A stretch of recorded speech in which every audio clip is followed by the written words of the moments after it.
I went into premature labour with our twins, and they were born 11 weeks early. I was kept in early labour for 10 days, during which time my ex-husband stayed with me in the hospital. And 3 days after I gave birth by C-section was the first physical attack. He wouldn't give me money to be able to buy food, so I would have to sell things. He would kick me and push me out of bed when I was heavily pregnant.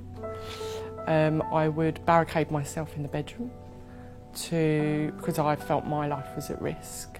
I'm not allowed to go out talking. Even I'm not allowed to talking in phone with somebody. So life, every single moment was controlled. I used to be a very strong individual and I wasn't that person anymore. Every night you were coming home drunk. What's the matter? He's start to beating me. And if his family coming, they are not trying to stop him. He picked up our son when he came in one evening, early hours in the morning, very drunk, and took him into the shower. I woke up and realised what was happening. One night he come home very drunk, and I was asking, he started again hitting me. He strangled me, punching me in front of my daughter. He dragged me across my hospital bed, nearly ripped my C-section open, and proceeded to slap me down onto the bed and then punch repeatedly into the side of my face from above me. And he had a wedding ring on, which was also hitting into my cheek. So he punched several times on the left side and broke the right side of my jaw. I then somehow managed to get up to the top of the bed, and I don't really remember what happened until the nurse came in, but I know I had many bruises around my neck and face area, and they believe he probably tried to stop me from screaming. 2 women are killed every week in England and Wales by a current or former partner. That's 1 woman killed every 3 days. 1 in 4 women in England and Wales will experience domestic violence in their lifetime, and 8% will suffer domestic violence in any given year. I used to work in the city in London for traders, and I met my husband in a trader's environment. He was somebody who had been a professional dancer himself, so had a lot in common with me. We were working together at the time, so we seemed to have a really good friendship. I came here in United Kingdom 2009. After married, I come here, and I was used to doing business study at my country. After married, my dream was I will finish my study, maybe in the UK. He started getting abusive after we got married.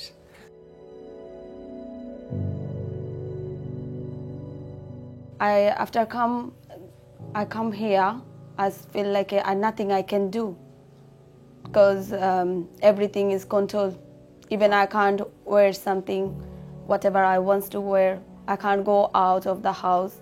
I can speak to somebody. When I look back now with hindsight, I see a pattern that had built up, but at the time I didn't recognise it as abuse. I just thought this was someone who'd maybe taken on too much, who wasn't coping very well with the stress of pregnancy, with the stress of being a stepdad to 2 young children. And I made excuses because I'd never experienced this sort of behaviour really before. I just accepted that the violence and the abuse was normal. I didn't really understand I was in a domestic abuse or violent relationship. I didn't know that. It was because I'd not been taught or understood that it wasn't acceptable to be treated like that. They make it that they can manipulate you and isolate you from friends and family by using almost the information you've given them against you and against them. So very quickly you find yourself completely reliant on this monster.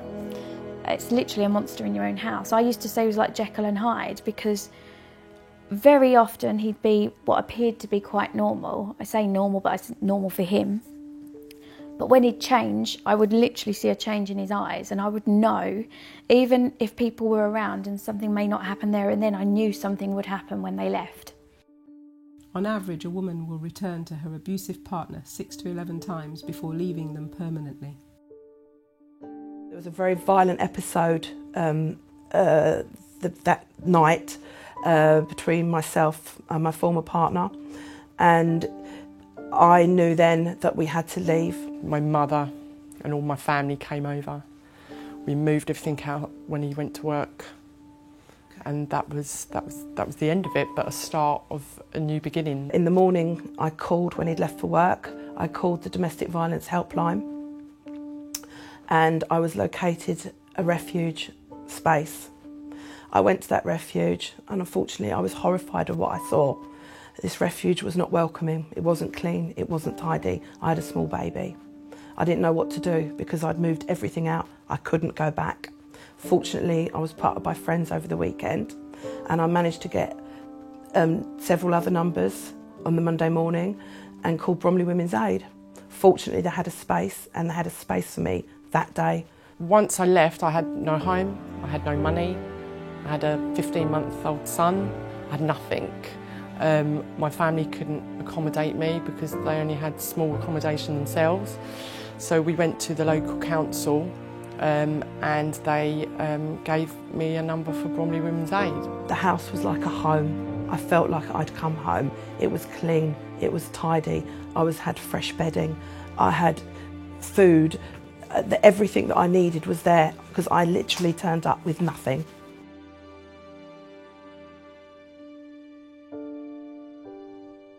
Founded in 1975, Bromley Women's Aid has been helping women fleeing domestic abuse. Bromley Women's Aid is a charity that helps women and children in a very practical way. We provide safety from abuse, we provide safe spaces in our refuges, support, and we provide educational programs and prevention as well. And our mission is that we're not longer needed in 40 years' time. We've just celebrated our 40th anniversary, and we're looking back at a time where there was nothing in place, no support, no refuges. Women were stuck in abusive situation, and we're hoping that in 40 years' time we will no longer be needed. I currently oversee 7 refuges in the borough. 4 of those are communal refuges where women and children share facilities. So they have their own room, but they share facilities in terms of the kitchen, the lounge, the bathrooms, the garden, and we have a refuge officer on site in those refuges. I remember when I first moved in, I was really nervous. It was a huge house with lots of different rooms and communal kitchens, and you had your own area in the fridge and you had your own cupboards. And I remember sitting down and feeding my son, and other women came in that I'd never ever met before. It was very nerve-wracking. Over a year we support over 100 women and children in our refuges, many more women in the community in our support groups. So we need to support over 800 women in a year who flee domestic abuse. Women coming to the refuge are in a lot of shock and trauma from the experiences that they've had to endure in terms of the abuse and violence that they've experienced. Women come sometimes with just the clothes on their back with their children because they've had no time to get their belongings together and flee.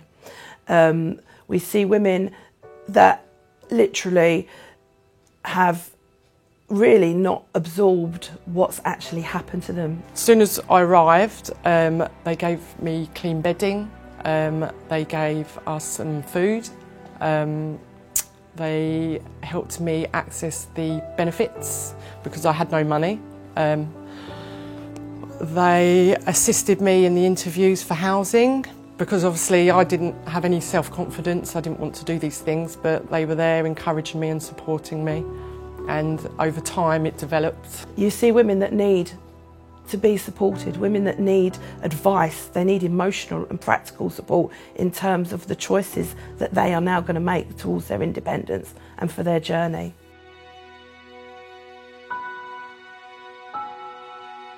Whilst I was in refuge, the refuge support worker helped me access funds to finance my education because I was studying British Sign Language, and I'm now, with the help of the refuge, a British Sign Language interpreter level 3. I'm building step by step, and it's everything I make possible because of the Bromley Women's Aid or their support. If I can help one other person even get out of what I was in, and make them realise that you can take that step out and you can make a change. It's not always easy to make a change, but I absolutely promise it's worth it.